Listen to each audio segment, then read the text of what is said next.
I feel like we're two sides. I don't believe in social media. And this girl says, "Oh my gosh, are you MaRah and Taz?" And she like takes pictures with us, and Taz is like, "Whew, that was a lot." And I was like, "I loved it." Can we say it all together? 1, 2, 3. Sistas Who Kill. I love it. I love it. I love it. Welcome to Come Back with Erica Cobb. Of course, we're talking bonus episodes, conversations with my sister, Ebony. This summer, I did not think that this would culminate in our favorite podcast being here with us today. That's right. It's Sistas Who Kill. We have guests Taz and MaRah with us in the house. Let's go. Thank you. Thanks for having us. My mind is blown. Like when we started doing conversations, Mama, we made it. I don't know what else to say. I don't know. Now, to be clear, Sistas Who Kill, first of all, y'all are a true crime podcast. I love what you do because y'all are in your, can I say in your 20s? Okay. I just say that because I'm 42. And when I first started listening to your podcast, my first thought was, I wish I had that type of like knowing of self and that type of voice when I was their age. Like to me, when you are speaking and you're so unapologetically you, it just indicates such huge things for you to come. And I know that because I know where I was when I was your age, you know? Thank you. So the fact that you started Sistas Who Kill, the genesis of this podcast, which is super important. I want to get into that with you. But Ebony and I kind of had a misunderstanding about how I found Sistas Who Kill. So I'm going to Is it a misunderstanding or you just don't listen to me? You know what? I was in Mexico with one of my friends and she was listening to it and I was like, she was getting ready or something. And I was like, just standing in the bathroom. And I was like, I've been here for 20 minutes listening to this podcast. Just standing, like staring at myself, listening to the podcast. I was like, what is this? And she's like, oh, Sistas Who Kill. And I was like, okay. So I like downloaded it and listened to it on my way back from Mexico on the plane. And then now I walk every day for 10 miles. Like this is part of my walk routine. Okay. So it's kind of surreal right now for me because I'm like, whoa, I just heard this voice. Like that's amazing. But then Erica and I are talking, and I'm like trying to give her a rundown of podcasts, so still I'm like, oh, you know, Sistas Who Kill? She's like, no, whatever. And then she calls me and goes, so yesterday, and I was like, as if I'm like, it kind of felt like back in the day where I was like, you know, I knew them before they blew up. Like that's how I felt. I was like, nah, I knew them before they were on the radio. Like I was listening. I got the shirt before y'all even knew I was at the concert. Yeah, that's how it felt. Like, So my apologies for not paying better attention. I mentioned at the podcast conference that I was listening to Ebony K. Williams' podcast and y'all were being advertised on that podcast and I started checking it out and I have listened to about 100 episodes. Okay. Because y'all are like at 150 or something like that. Yeah, I got to the point where I had to just do all the unplayed ones because I was getting so lost. So I've listened to it a lot. So tell us about the genesis of Sistas Who Kill. Well, Taz and I have been friends since high school, so a little over 10 years, and we talk all the time, even when we went to different colleges and different states and all of that. And I was always like, we have the best conversations. I feel like we should start a podcast, and we didn't know what we were going to do. So like even back in 2013, before we even had a microphone, I was like, we should start a podcast. We're very entertaining. We were like, maybe it should be about coming of age. Maybe it should be about getting your money right. And we were like, no, it's not it. So we never touched it. We never really had a reason to promote a podcast. So then years go by, the pandemic hits as it does. And we were like, okay, there's nothing to do. I started a podcast. I did it for about a year. It was okay. And then I was like, okay, Taz, let's talk about true crime because we have been on the phone talking about nothing because we were in quarantine. She's watching true crime. I'm listening to true crime podcasts. I love podcasts. She likes TV. And so I was like, is this our podcast? And I think the very first episode we had, the girls went to school with us. They got arrested at school. Like, so we were talking about the episodes that come out, the snap, the reenactments versus what was in the newspaper versus what we know because we were in school. And we were like, you know what? This is a totally different story. from a totally different perspective, and nobody is telling the story. So Taz, everything that she does, she was like, okay, whatever we do, any business I'm going to make, any business that I'm going to do, it's going to be Black. It's going to be about the culture. It's going to be uplifting the culture. And I was like, okay, well, anything that I want to do, it's going to be about women and women's rights and uplifting women. We were like, Sistas Who Kill. So that's how we started. Yeah. And we've been rocking ever since. That's, first of all, it's amazing that you came up with the concept during the pandemic, because that you're continuing to grow and elevate, because it really talks about like, this is a passion project for you, but it's also something that's so innately, inherently who y'all are. Right. Tell me about the angle of Sistas Who Kill, because it really gives a perspective of the voice of a Black woman. I think that's kind of what we want to highlight. I think especially with Jazz and Taz being our first case, it was just us hearing it from a white person's perspective. I was like, this could be interpreted so many different ways from our perspective. And if this happened to them, how many other stories did this happen to? Like, I think the point that we always go back to with Jazz and Taz is every news person said, the mom bought them nice clothes and kept their hair done. She treated them well. And it's, how does a Black mom apologize? She'll go get you something from the store. So is that an indicator that they were well taken care of? Or is it an indicator of something else? And I'm not here to say which one it was, but there's another perspective out there that's not getting heard because our voices aren't the one that's telling it. I go back to that first episode because that's really what like got me engaged. So I was like, oh wow, this is like, it kind of blew my mind, because really what it was we're not thinking about the full mental health of the situation. So a lot of the episodes you guys have, there's more to the story that never gets told. So one thing I'll walk away from every time I finish one is like, that was heavy. Like, it's funny you guys, you discuss such a heavy matter in a comical way, but how do you decompress from that? And I think some episodes are heavier than others, but I think it truly started off as something that MaRah and I were doing anyways. Like I said, we just took our regular conversations and recorded it. That's why it sounds so homegirlish, because we took our phone calls that we were having and we just put it behind the mic. And so I think part of it is actually that it's an interest into us. But I think really after we leave the episode like, MaRah's so funny, because somebody DM'd us and said, can you please do this person this week? And MaRah responds, I think we already did her, but if not, I'll add it to the list. I say, girl, that's what we recorded yesterday. Like, you don't remember. Yeah. Like, we just kind of dump it and keep moving because it's just another one next week. You just don't hold on to it. That says a lot too. There's another one next week. That says a lot. Well, and then also just because you've gotten into like, I mean, really, truly historical context with period pieces too, like, yeah, there are a lot of case studies. There are a lot of examples. But I understand about the, like, I always say, like, I'm like a binge, like I binge all of the information and then I have to purge it because my daytime job is doing a daytime talk show. And if I don't binge it all, then I don't know what to talk about that day. And then if I don't purge it, I don't have enough room for the next day. It really feels like studying for a test. And then you'd be like, all I know is I passed. I don't know what's on there. I had enough information to pass the test. And I think we also try to decompress. Like, we're sometimes like, okay, we have to not talk about Sistas Who Kill. Like, let's go play tennis. Let's go to Ross. Like, we do not need to talk about Sistas Who Kill for the rest of the day. And I think that helps us, like, continue to be friends and have a successful podcast.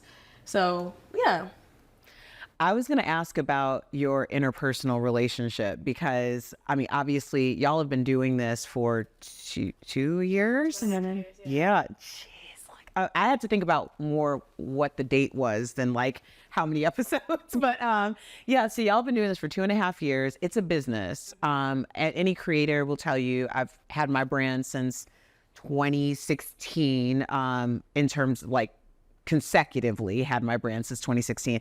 And it's very difficult to not talk about it all the time, especially when you're growing it. It's a part of you. Right. So when you're talking about the business aspect, do you have like a third party that comes in and like mediates between y'all? It's just y'all. It's just us. Yeah. And y'all are close enough to know how to like leave it. I think not only, I don't think it's necessarily about being close enough, because we can be as close as we want to be, but like being open to hear what's important to the other person and respecting each other's boundaries. Like, I am a very blunt person. I don't put all the feelings into it, and MaRah has all the feelings. And she's very much talk to me nice. And so sometimes when I speak to MaRah, it doesn't come out the right way, and it can lead to issues. And I think we've now gotten to a point where it's like, we've had conversations of, I'm not putting the podcast before our friendship. So I'll quit the podcast before I quit being your friend. So we either need to understand how to work this out. And it's been, okay, well, talk to me this way. Okay, I will talk to you this way. Or don't talk to me about business first thing in the morning. Can you say good morning? Can you say what's on your day? Yeah. And it's making these little changes to like respect her boundaries and her respecting my boundaries so that we can continue to move forward. Because when we win, I love winning with her. She loves winning with me. And so it's like, if we can keep that at the forefront, because all the other stuff is little things, you know? I appreciate that conversation because Ebony and I have been, I mean, we've only done, 10, 11 episodes? 10 Yeah. Okay. Yeah. So we've done 10 or 11 episodes, and Ebony has been telling me for years that, we should do a podcast. And I had a podcast, so I knew how much work went into the podcast. And I've all if I'm gonna do a podcast with anyone, it's gonna be my little sister. But I needed her to understand what it took to do a podcast. So the first thing was like, after 2 years, I was like, why don't we do like a little thing within my podcast?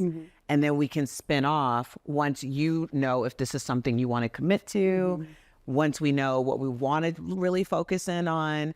And now we're like, 10, 11 episodes, and it's like, it's a touchy thing for people. So I really respect any time, someone or two people can come together or more people can come together and say, we're going to put our friendship, our relationship ahead of this thing. But when we're putting this thing as a priority, we are really great together. And I don't think a lot of people talk about that. I think people just kind of like dive in head first and they don't think of all the consequences. I think that's one of the first talks we had when we sat down. I was like, because from high school of knowing MaRah has been, I'm a child of the theater, of the arts. I'm going to be on TV. And I was like, I don't even want to know anybody famous. I don't want it. And so she's coming to with this. I'm like, But I was just like, okay, well, these are my boundaries, and we just need to prioritize this. I've heard the horror stories of friendships going awry, and you shouldn't mix friends with business. And so I just came up front. Nothing is more important than a friendship. I don't care if it's a flop or it's the next big thing. If we don't understand how to be friends through it, then I don't want it. I don't want to sit here beside you and fake to be your friend every day. I want to be your friend every day. So that's over everything. Yeah. So with, you wanting to be very distant from any type of fame and the success of your podcast, how's that been in your personal life? I don't think it's been too bad in my personal life. My family's definitely very supportive. My job is very supportive. So I've been lucky there. MaRah has been the face of our marketing. So my face isn't out there too I'm sure it is going to start to be, but my face is not out there too much. When you look at our platforms, the few times she does post me, they're like, is that what Taz looks like? So I have maintained a bit of anonymity, and Taz is not my birth name, so I still have like that layer between. And so I've been dealing with it, and as it goes, I know I have to become more open to it, and we're just taking baby steps. I'm getting there. For her birthday, she's a twin, so I took her and her twin out for their birthday, and I'm paying for parking, and Taz is like, somebody's running up towards us. MaRah, somebody's running up towards us. And this girl says, oh my gosh, are you MaRah and Taz? And she like takes pictures with us, and Taz is like, whew, that was a lot. And I was like, I loved it. I loved it. I need more of it. I was I was like, that's the best thing ever. I said, let's drink. Oh my gosh, I love that. I love that. Well, a part of it too is kind of, I feel like we're two sides. I don't believe in social media. I'm very standoffish. They said, can we get Chad's Instagram, please? I can't find it. MaRah said, that's because she wants it that way. Yeah. And I don't even post on my regular social media, really. I last posted probably like a year old, maybe 2. So. Just don't have it. There was an episode where she told me that I was just going to be her social media liaison. Like if people want to contact her, they can just come to me. Like I don't have Like enough you don't have on my plate. people trying to come to you for you. Like that's normal. I thought it made perfect sense. I don't know. I just driving traffic to your page. Yeah. You know? Yeah. Just carry. It's about time that Eb carries her own weight too. Okay. I got a comment on my social media last week, and this person goes, "I'm just here for Ebony's dimples," and I'm like, "It's about time that Ebony carries her weight." So they stand for something. All right. Well, yes, carry your weight. Bring them on in. Thank you. You're listening to Come Back with Erica Cobb, conversations with my sister, but more importantly, Sistas Who Kill. They are in the house, Taz and MaRah. So you talked about how you're very, you want to keep a sense of privacy, Taz.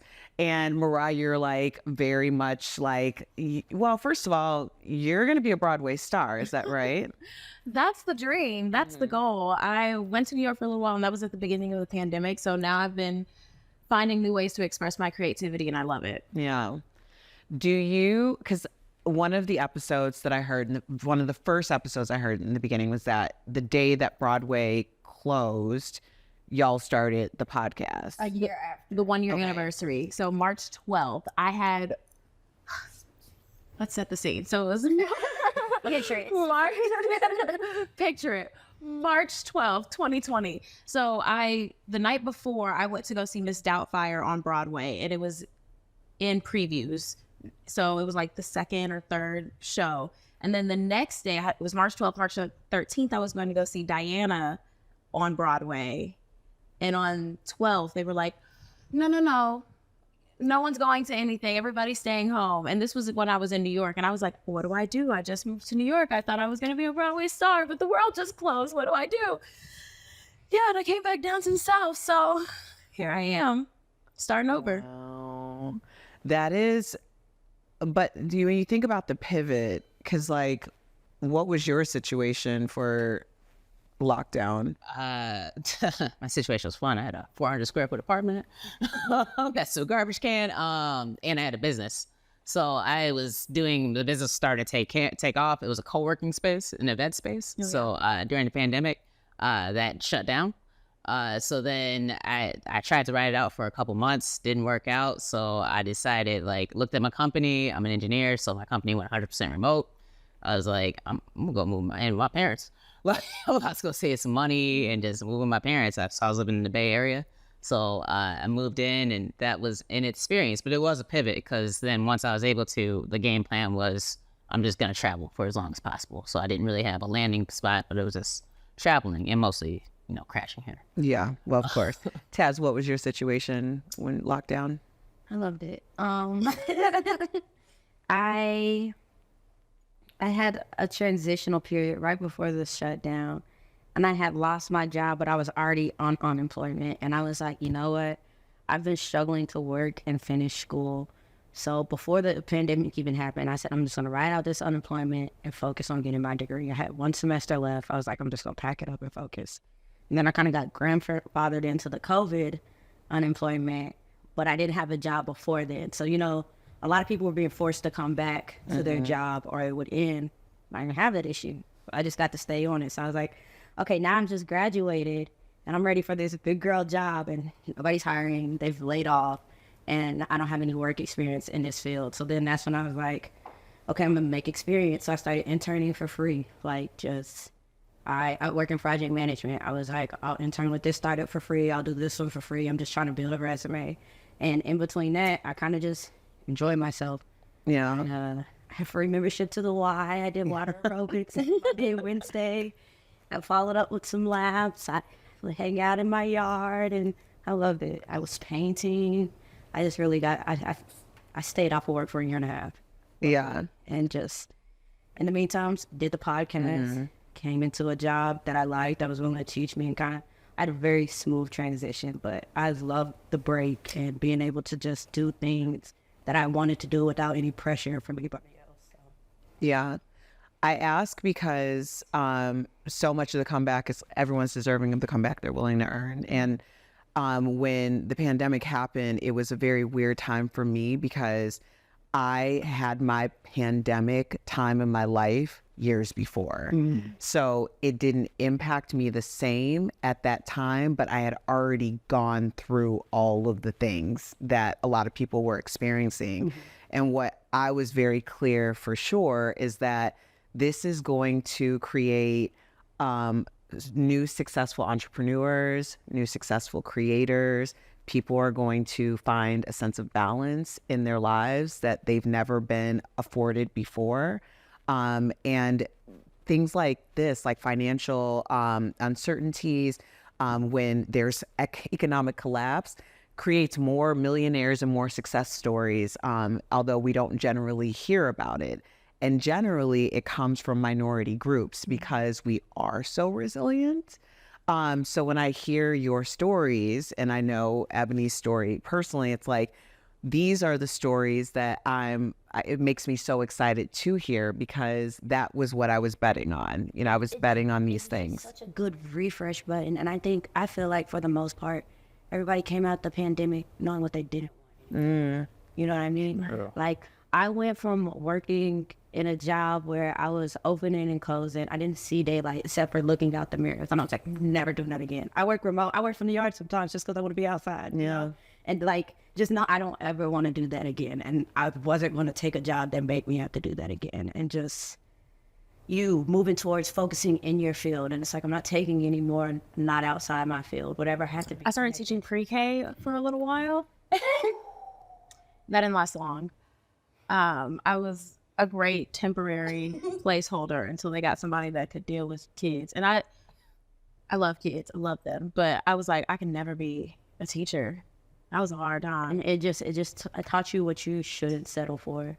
Yeah. And I think that's on a small and personal scale, but even with the Black Lives Matter movement, it's because we were at home, we were paying attention. And now we're like, okay, I'm telling you what I'm not going to take. We're not going to do it anymore. So I think it just changed that all the way around for us. Have you thought about how you'll leverage your talents in terms of you as an actress and singer, utilizing the platforms and all the opportunities that you're getting because of them? Absolutely.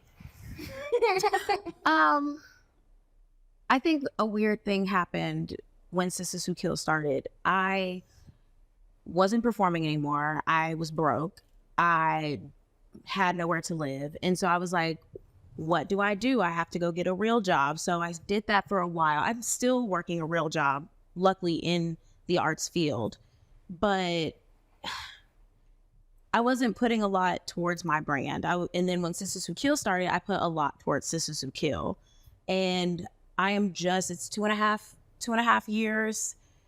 We're making headway, but now I'm just at the point where I'm like, okay, now I'm ready to invest back into myself and get back out there and do the things that make me happy. Because I was telling Taz, I was like, I feel like sometimes we're so excited about the success of Sistas Who Kill, but we started it not expecting to be a success. And the last thing that we wanted to do is become our identity. It's not MaRah.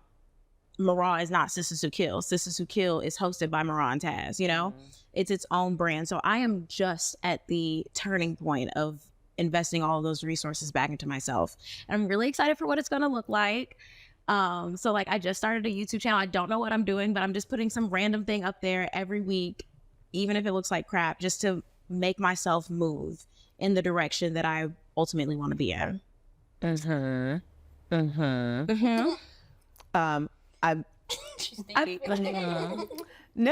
just, you said something and it was triggering to me. Okay. So I know I don't want to step all over because I know Ebony's going to say something, but it never looks like crap.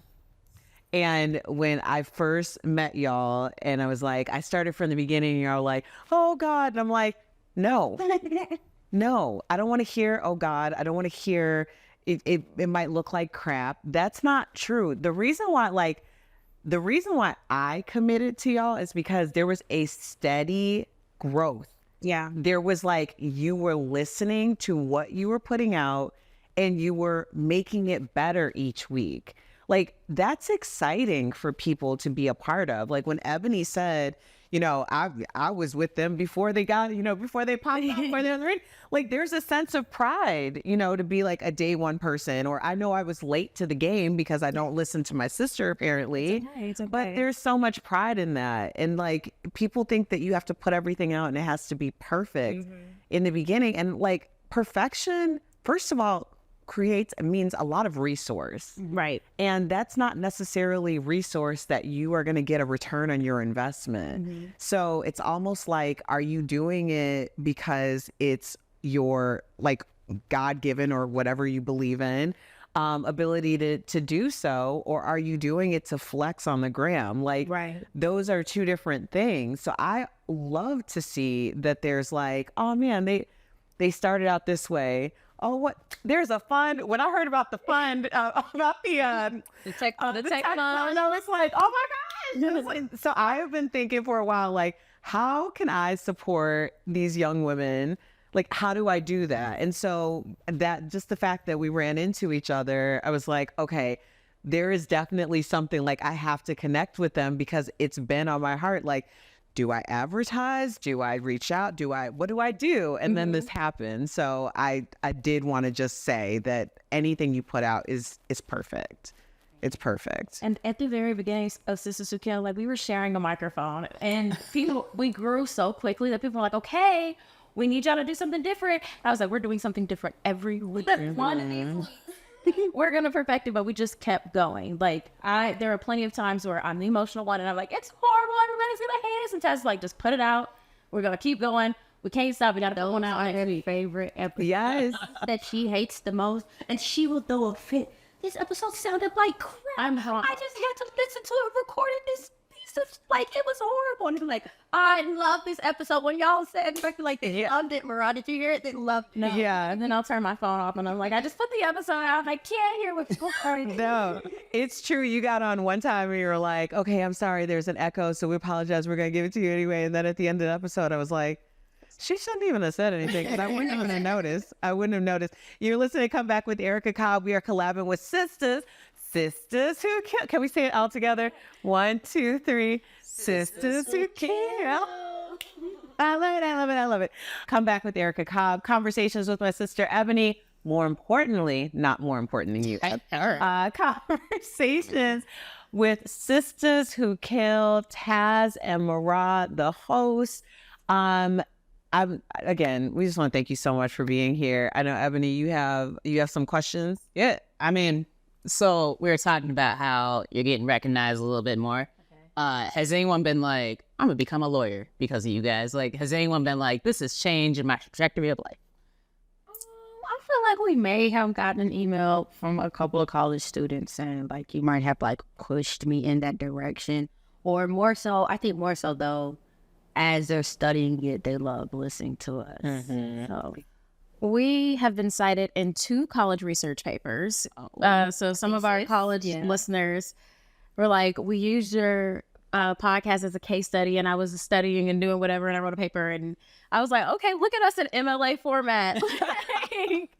So people have reached out to us and done that, and we've had just a lot of families that like listening to us together. So yeah. I am always so anxious when y'all read like reviews and stuff at the end, because every show you read a couple of reviews. How are you filtering through everything, and what are you doing to help your mental health during that? Because I get some crazy things like daily, so I'm imagining that people say and do crazy things. I get my feelings hurt on the internet all the time. I do, and it doesn't take much to hurt my feelings. So, but when we're reading the reviews, sometimes we'll pick out. We're trying to pick out good reviews, and if we pick out somebody that gave us a negative review, usually we have a rebuttal to it. So, yeah, hopefully. How do you deal with it? She don't care. It just rolls off her like water.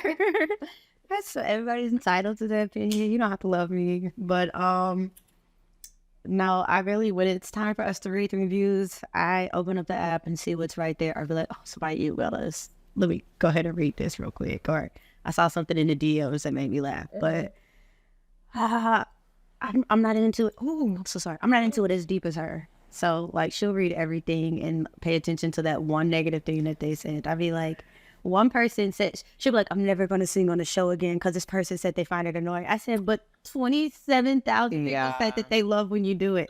I don't care, because why are you talking about me? So, I don't care. You're entitled. You can always turn it off. Your plays still count. So, I'm still happy you press the play button.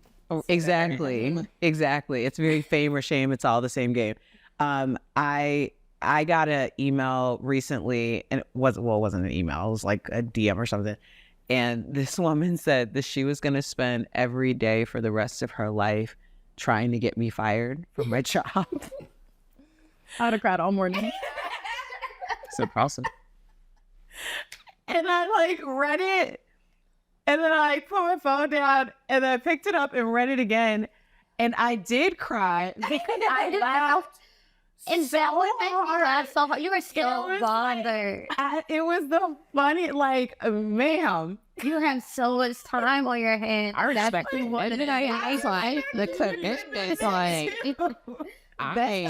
You gonna get up and write a letter. Every day for the rest of letter, email. Stop it, Donna. That's not love. So have you ever gotten a message that's meant to be like, oh, I'm coming for you, but you just find it funny? Plenty. And I think we teeter the line of having a great relationship with our audience. And sometimes they're like, girl, I thought the episode was coming out at 6 a.m. and it's 10 a.m. And I'm upset. And I'm like, girl, why don't you have any patience? This is free entertainment that you're getting on the internet. Like, calm down. You didn't pay for this subscription. Exactly. You can. Because I got to walk at 10 a.m. I walk in. Not hit the pile. Sorry for the email, but I'm just saying. So that was you. It was me, right? Yeah. I'm in. I'm waiting that son. So we come to y'all when we're maybe having a bad day, having a great day. We're on a road trip. There's something, a lot of times I'll listen to your podcast because I'm traveling, I'm by myself, and I'm trying to like make my anxiety go down. So it's something that's consistent. Y'all's voices are consistent. So it doesn't make me feel like I'm out of my element. So where do y'all go to get those types of feels from? I feel like I honestly just stay on the phone. Like, MaRah be trying to get me to listen to so much stuff. And I'd be like, by the time I'm off the phone, I'm on TV. Oh, no, that's where I go. Reality TV. Yeah. I will afford them. Like, I mean, like, because when I have that bad day, I need to binge. So I would just let it stack up. If I don't want to feel anything, I'm in their drama. I don't have any drama. It's What's all your there. flavor? Anything black, first off. So, Potomac, Atlanta, Married to Medicine, love those. But I'll do all the housewives. I just finished New Jersey from the beginning. Before I did that, I did New York from the beginning. Salt Lake, Beverly. I love Beverly Hills. That's an unfathomable level of rich. Like, I can't. Isn't it? It's aspirational. One of them owned the hotel on the Strip on Vegas. I had no idea. The Maloof. I didn't even name. The Maloofs. Yes. Adrian Maloof. Along with the basketball team. It's just money. Yep. So you're a Bravo-holic. Yeah. See, we're gonna have to talk more about Bravo. What you guys? We'll put something else. Yes. When you send it out, it sounds so fun. Yes. We'll talk about BravoCon. We'll have to get y'all to BravoCon. Where do you go? I listen to a lot of storytelling podcasts or comedy podcasts. I listen to like Jokes on You, Poor Minds. Usually I'm listening to a book on tape. Sitting in silence. I do that a lot. It's actually, we were driving in the car and I was like, oh, sorry, do you want to listen to music? Like, I'm enjoying this silence right now. And I think that usually helps me recollect myself, especially, and just kind of block out anything that's giving me anxiety or anything like that. Yeah, I think we've been here since Saturday. I think we started playing music yesterday. Yeah. Like, we've just been riding in silence. It just, and I've just been enjoying it. It's peaceful. got a lot of thoughts going on and they're just running. Yeah. Well, sometimes you have to give yourself room to think. And I don't remember to journal like I'm supposed to and all that stuff. So I just have to like sit there and be like, okay, let me think all this out in my head real quick before I go on to the next thing. I don't trust anyone who checks all the boxes. Let me just be very honest, okay? Like, yes, we know we should be journaling, okay? I mean, that's why we're on you, because we listened to the episode. We said she does this every morning. Yeah. Every morning. Yeah, I mean, it's good. I never like wrote before, so I like challenged myself to do this for 90 days. Okay. And I started writing, and I was like, actually pretty good at this. Did you finish? Now I'm on day 47 right now. And you hit every day. Yeah, every day I wake up 5:30, go through the motions. But yeah, it's like I didn't realize that I like to write. Like I've never done it. It was always some people like, go write, and I'm like, yeah, okay, I'm gonna meditate too. I ain't doing any of that. And then I like push myself to just do something new. And then like by like the second week, I was like, I genuinely enjoy waking up and just like writing about something. Or like sometimes I can't think of anything, so I'll go walk, and while I'm walking, I'll like come back and like write something about like some of my thoughts I had while I was walking. And then I'll come back. Yeah, and then I'll come back later that night and reread it and be like, that's fire. Like it's fire. You're like patting yourself. So did you find it hard to start all of that at once? No, because I'm like an all or nothing person. So like my fear is when I stop doing it, I'm not going to do it. Because So, I like, would have had have to, okay, today we're going to start with journaling. We're going to work our way Right. to meditation. You're going to get that everything. walking. You're going to have a grace period. Let's just do 3 days out the week. Oh, like, it rained. I guess I can't walk. I'm all or nothing. So like I have to, if I didn't start everything on one day, then I would have been like, nah, it doesn't count. So I like, my fear is I'm gonna miss a day. Like we're about to go to Vegas. I'm like, oh, I'm gonna mess this up. Like, and then I'm like, when I get back, am I gonna get back on it? Like, oh no. Like, so I'm trying to get mentally prepared for that. But see, I love that you're doing all of that. And like, I'm so proud of you. But you also have to give yourself grace. Like, there has to be the ability to take a step away for even like a minute a day to like, you have to allow yourself at least the ability to have a day where things may not go the way that you think.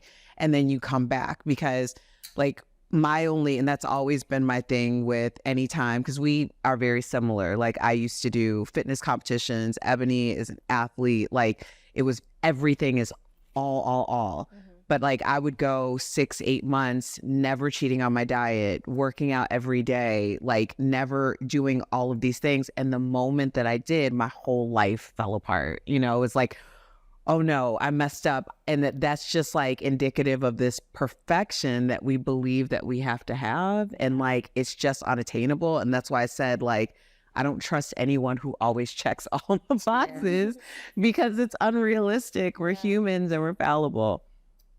So you don't trust me is what I just got from that.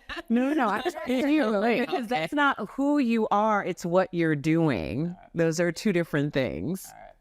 I think as long as you're steadily working towards growth, and there's going to be room for relapse because life happens and things are not going to land on you the way that you hope they would. But as long as the end goal is to constantly be better each and every day, you're never finished. You're never. There's always something to do. Isn't this just a full circle comeback moment? It is a full circle comeback moment. Brought it right back around. That was amazing. Yes. To the comeback. Exactly. Where everyone is deserving of the comeback they're willing to earn. Have you missed a recording or a week or something? Not many. Yeah. MaRah likes us to have our birthday off. So we do that. I think maybe twice in these 2 years life has happened and we have missed it. Mm-hmm. We really like to get it out. But I think when we did say it, most of the feedback is, okay, I must really need a rest. So go ahead and take it and we'll just be waiting for next week. Yeah. I don't believe them. Yeah. Like they're not coming back. No, we're coming back. I think that there were so many key takeaways, and I always like to say like comeback gems for my community. And a big part of one of them was your relationship, prioritizing your relationship over the project, over the podcast that you decided to start.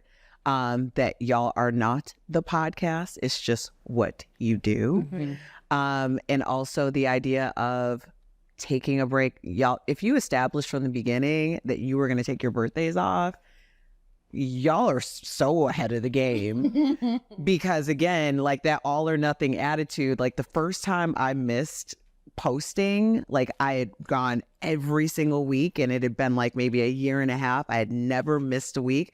I nearly had a breakdown. Like, I think that probably happened, and I don't think we missed posting, but we had to post on a Saturday. And she's like, it's not fine. I was like, it's not ready. There's nothing you can do. yeah. Just get some sleep, get it out tomorrow, and we can just go from there. So, but no, she was not happy. World was crashing down. Yeah, I understand. Was crashing down. I completely understand. Is there anything y'all would like to share with our comeback community? No, MaRah, tell them where to find us.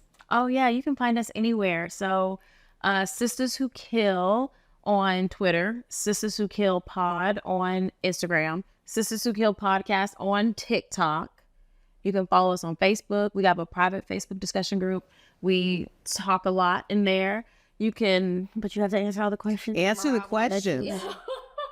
listen to the podcast first. Because I was not know where you came. They are not kidding around. You better answer those questions. You can just say, I came with Erica Cobb. I'm like, okay, you can come in. You can come in. You gotta listen. Don't put my name on it. No, I think those are all the places that you can find us. Every Friday an episode is coming out unless the world comes crumbling down. And yeah, thank you for having us. We're so excited to be here. We're so excited to spend this time with you guys. Cool. This was definitely fun. Yeah. Thank you so much. Normally I get to have Thursdays conversations with my sister. But this Thursday, I got to have a conversation with my sister. My little sister's in my head. This has been so amazing. Thank y'all for coming and spending a little bit of time with us on Comeback.